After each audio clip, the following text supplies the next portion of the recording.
Oi gente, sejam bem-vindos ao meu canal, meu nome é Ariesca Meurer e eu vim aqui para falar sobre livros. Eu ganhei no começo de outubro esse livro, Bem-vindos à Livraria Ryunandong, da autora Hwang Boran. Terminei de ler ele hoje e decidi que eu gostaria que o primeiro vídeo do canal fosse sobre esse livro e sobre a literatura coreana. Acho que todos vocês vão concordar que nunca se falou tanto da Coreia do Sul, esse país nunca esteve tão em alta. Então a gente ouve falar muito dos grupos de K-pop, dos doramas, teve filme que ganhou Oscar, série que ganhou Emmy, enfim, acabou ganhando muita notoriedade, muito reconhecimento nos últimos anos, né? E com essa onda de reconhecimento da cultura e do entretenimento, os livros coreanos têm ganhado espaço também no mercado mundial. São muitos já conhecidos, mas eu selecionei 6 nomes aqui pra gente conversar hoje. Começando então pelo mais recente, esse que eu acabei de falar, Bem-vindos à Livraria Ryunandong. Eu terminei de ler ele hoje cedo e estou apaixonada por esse livro, sério, gente. Ele é tipo aquele livro que você sabe que foi escrito pra confortar o leitor, você se sente confortado, você lê o livro e você pensa assim, nossa, parece que essas pessoas, esses personagens, essa autora entende o que eu tô passando e ela soube exatamente quais que foram as palavras necessárias, quais que eram as palavras que eu precisava escutar, sabe, porque eu precisava ler, enfim. Depois de muitas decepções, Yeonju precisava de um lar. Sua antiga vida e sua casa não ofereciam mais o conforto que ela buscava. Em sua livraria, entretanto, Yeonju podia ser ela mesma, se sentia bem e valorizada, e essa era a resposta que ela procurava. Então esse livro ele conta a história de uma mulher que estava passando por uma crise e ela decide seguir um sonho antigo dela de tocar uma livraria de bairro. Então a gente acompanha esse processo dela, o estabelecimento da livraria, mas também a vida dos funcionários, dos amigos, dos clientes que vão chegando com o tempo nessa livraria. E o que eu achei mais interessante é que cada um desses personagens tem a sua história ali contada de alguma forma, pincelada pelo menos. Então tem as suas dificuldades, os seus medos, os seus anseios. Isso que eu achei mais interessante, porque a gente vive a nossa vida pensando que só nós temos os problemas, que as outras pessoas elas aparentam estar bem, que elas não têm problemas, elas não têm dificuldades. Só que todo mundo tem problema, todo mundo tem dificuldades. E eu achei interessante que são vários personagens que você vai conseguir se relacionar com algum deles, sabe? Você vai conseguir se identificar com a história, com o medo de algum deles em algum momento. Eu mesma consegui me identificar com mais de um personagem, apesar de eu achar que a personagem principal, a Yeonju, a dona da livraria, tenha sido a que eu mais compreendi os anseios, as dificuldades e as decisões que ela tomou ao longo do caminho. Eu achei um livro lindo, cheio de reflexões, assim, sobre o processo de cura emocional de cada um dos personagens, sabe? É aquele tipo de obra que traz reflexões a respeito daquilo que a pessoa tá passando. Gente, isso aqui são tudo, não sei se dá pra ver, eu coloquei vários adesivinhos aqui, ó. Isso aqui são tudo frases que me marcaram que eu achei muito interessantes. Mas teve uma que eu achei muito legal, que ela diz assim: eu deveria parar de me considerar inadequada. Ainda terei muitas oportunidades na vida, certo? Oportunidades de ser gentil e demonstrar empatia. Até alguém decepcionante como eu pode ser uma boa pessoa de vez em quando. Pensar assim me dá forças e um pouco de esperança também.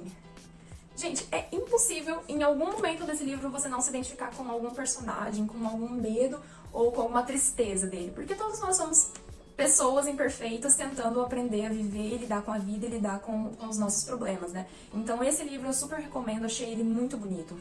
Eu acredito que talvez as pessoas da minha geração, os millennials, por assim dizer, vão se identificar mais com esse livro. Talvez, mas não sei se eu tô falando isso pelo fato de eu ter me identificado e eu ser millennial, mas eu acredito que essa obra foi feita, assim, para esse público-alvo, sabe? Que teve muitas pressões de fora para estudar, para montar uma carreira, para formar família, adquirir bens, mas que a gente não teve as mesmas oportunidades. E não foi fácil como foi... Não fácil, mas eu digo assim, não foi da mesma forma que aconteceu para os nossos pais, não teve a mesma maneira de se estabelecer, sabe? Então, eu acredito que para a geração, assim, millennial, pro final dos anos 80 até os anos 2000, eu acredito que vai se identificar mais. Bom, daí o próximo livro coreano que eu gostaria de indicar para vocês é Pachinko. Gente, eu não consigo expressar pra vocês o quanto eu amei esse livro. Eu li ele no ano passado, em uma semana, em menos de uma semana. E ele não é muito curto, né? Ele tem 527 páginas. E eu li assim que eu não conseguia parar de ler, eu devorei ele mesmo, sabe? Porque é uma história que me pegou bastante. E o que mais me deixou surpresa é que eu já vi várias pessoas fazendo reviews negativos, falando que não conseguiu engatar a leitura, que não gostaram, que não acharam legal o livro, ou a história não me impactou. E aquela, né? Fiquei surpresa, mas tudo bem. Eu entendo que cada um tem seu estilo de leitura. Existem livros que as pessoas amam e que eu não gostei, e existem livros que eu amo e que as pessoas não vão gostar. Sonja foi salva da desonra por um sacrifício inimaginável. Na aleatoriedade do jogo da vida, sua decisão ressoará por um século e atravessará continentes, definindo o destino de 4 gerações. Então, a história do Pachinko, ela acompanha a história de uma família por 4 gerações. Ela começa lá no início dos anos 1900, acompanhando a Sonja, que é a filha de um pescador aleijado. A Sonja, ela se apaixona por um homem, tem um relacionamento com ele, e ela acaba engravidando. E quando ela vai contar toda feliz pra ele que ela está grávida, ele revela pra ela que ele já é casado e que por isso ele não poderia se casar com ela e assumir ela numa família. Ele propõe que ela siga sendo amante dele e ela fica muito revoltada, não aceita e fica muito triste por ter sido enganada por ele e por agora estar numa situação de perdição, né? Nesse meio tempo, entra um outro homem na vida da Sonja, um homem bom, honrado e gentil, que fica hospedado na casa dela. E ele tem uma dívida de gratidão para a família da Sonja. E ele descobre que ela está grávida e como forma de retribuir e também de salvar ela, porque ele realmente era uma pessoa muito boa, ele propõe se casar com ela, mesmo sabendo que ela está grávida de outro homem. E eles se casam e se mudam para o Japão como uma forma de reiniciar a vida juntos. A partir daí, nós acompanhamos as dificuldades que os imigrantes coreanos passaram, enfrentaram no Japão, o período de guerra, os preconceitos e, claro, o peso que o jogo Pachinko, que é um jogo de azar, tem na vida dessa família, nessas 4 gerações. O livro acompanha a família do Sonja, então, até o final dos anos 80. Então nós podemos ver vários momentos históricos a partir dos olhos da Sonja, dos filhos e dos netos dela, né? Eu sei que esse livro foi transformado em uma série pela Apple TV, mas eu ainda não tive a oportunidade de assistir, porque eu não tenho esse streaming, mas eu gostaria sim de ver ele em breve, quando possível. E uma curiosidade muito interessante sobre esse livro é que a autora Min Jin Lee começou a escrever ele no final dos anos 80 e só publicou em 2017, ou seja, esse livro durou cerca de 30 anos para ser escrito. E no final das contas, eu acredito que valeu super a pena, porque eu sou apaixonada por essa obra, eu achei que ficou lindíssima. Super recomendo, dei nota 5 no Scooby. O terceiro livro que eu trago aqui pra vocês é Kim Ji-young, nascido em 1982 e escrito pela Cho Nam-ju. Foi lançado em 2016. A Kim Ji-young, ela é uma millennial que estudou, fez faculdade, conseguiu um emprego, casou, formou família, largou o emprego para poder ser mãe em tempo integral e, passado uns meses dessa decisão de abandonar o emprego e cuidar da filha, cuidar da casa, ela começa a passar por uns momentos em que a persona Kim Ji-young desaparece e ela dá a voz a outras mulheres vivas ou já mortas e que a Kim Ji-young encontrou durante a vida dela. Então são ex-colegas de escola, de faculdade, a mãe, a cunhada, que finalmente conseguem, através dela, se expressar e falar sobre as injustiças, dificuldades, os momentos em que elas foram subjugadas ou injustiçadas mesmo, em prol de um homem, ou simplesmente por serem mulheres. Nós acompanhamos nessa obra a Kim Ji-young lembrando de diversos momentos na infância, na adolescência e na vida adulta em que ela foi diminuída em favor de um homem.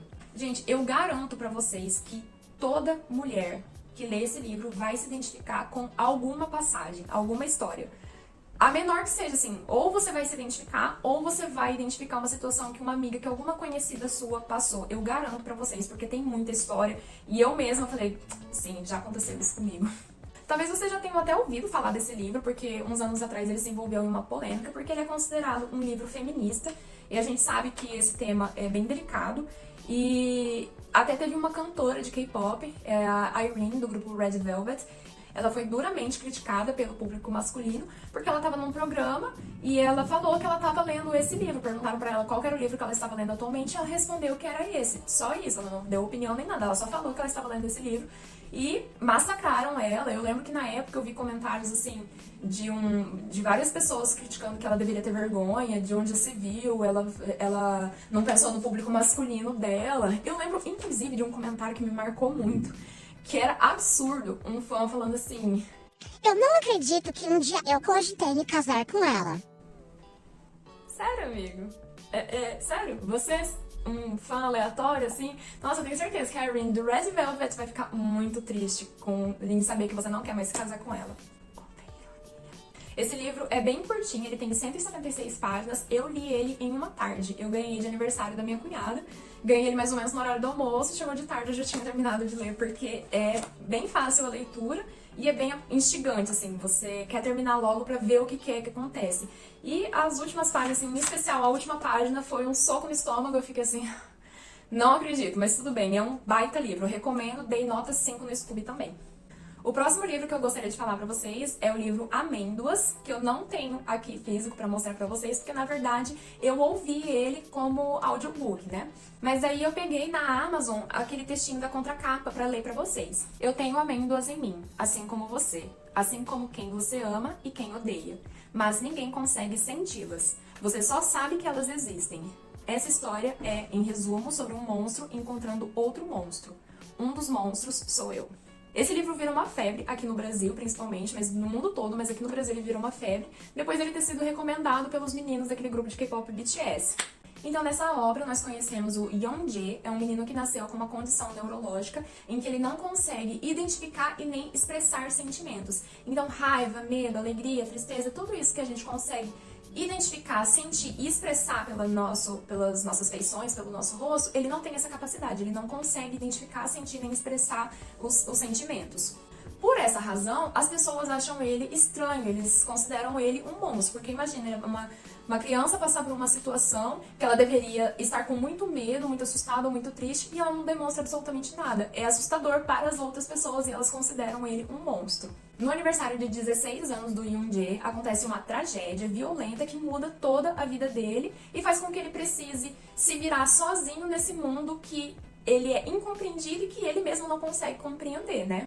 Até que um dia, na classe dele, entra um colega chamado Gon, que por motivos diversos do Yeonjae também é chamado de monstro. Ele também tem esse apelido malicioso de que ele é um monstro. E o embate entre esses dois personagens é o que vai desenvolver essa história. Esse livro, sendo bem sincera, não me cativou tanto. Não foi assim um livro que eu falei, uau, entendo por que teve toda essa comoção. Eu achei uma história bem legal, mas eu não consegui me relacionar, não consegui me identificar com os personagens, eu não consegui criar essa relação com a história, enfim. Não sei se é pelo fato de ter sido o primeiro livro que eu ouvi em audiobook, né? Ou se é simplesmente pelo fato de que eu realmente não gostei muito da história. Mas no final das contas eu dei nota 4 no Scooby. Achei uma história interessante, só não foi realmente a minha favorita da vida.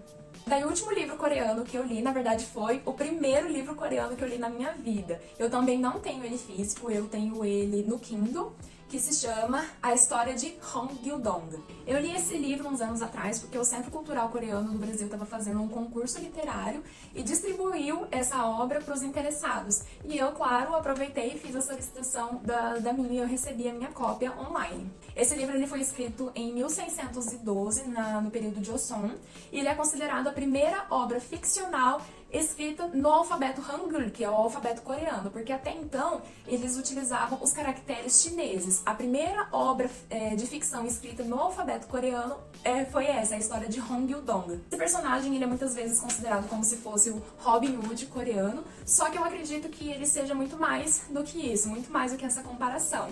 Apesar dele ser aquele personagem que rouba dos ricos para os pobres, ele também é o personagem que é filho ilegítimo de um nobre com uma concubina, e por isso ele acaba sendo alvo de intrigas, de injustiças e mesmo de tentativas de assassinato. Mas o personagem ele é muito inteligente, ele tem poderes sobrenaturais que acabam protegendo ele, e o livro vai acompanhar as suas histórias, as suas missões, suas viagens e os seus prodígios. Esse livro já foi adaptado algumas vezes para a TV coreana. Eu sei que tem uma série de 2008 e uma outra de 2017, se eu não me engano. Eu acredito que tenha muitas outras versões, mas essas duas são as que eu já ouvi falar, que eu já tinha visto na época que eu li o livro mesmo.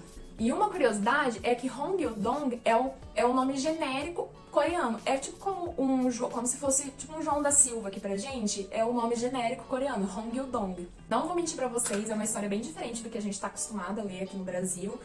Como tem muitos traços da cultura que a gente não conhece, eu tive que fazer várias pesquisas pra conseguir entender alguns trechos. Mas pra quem gostaria de conhecer um livro clássico coreano, fica a dica então, a história de Hongyeodong. No final eu acho que eu dei nota 4 no Scooby.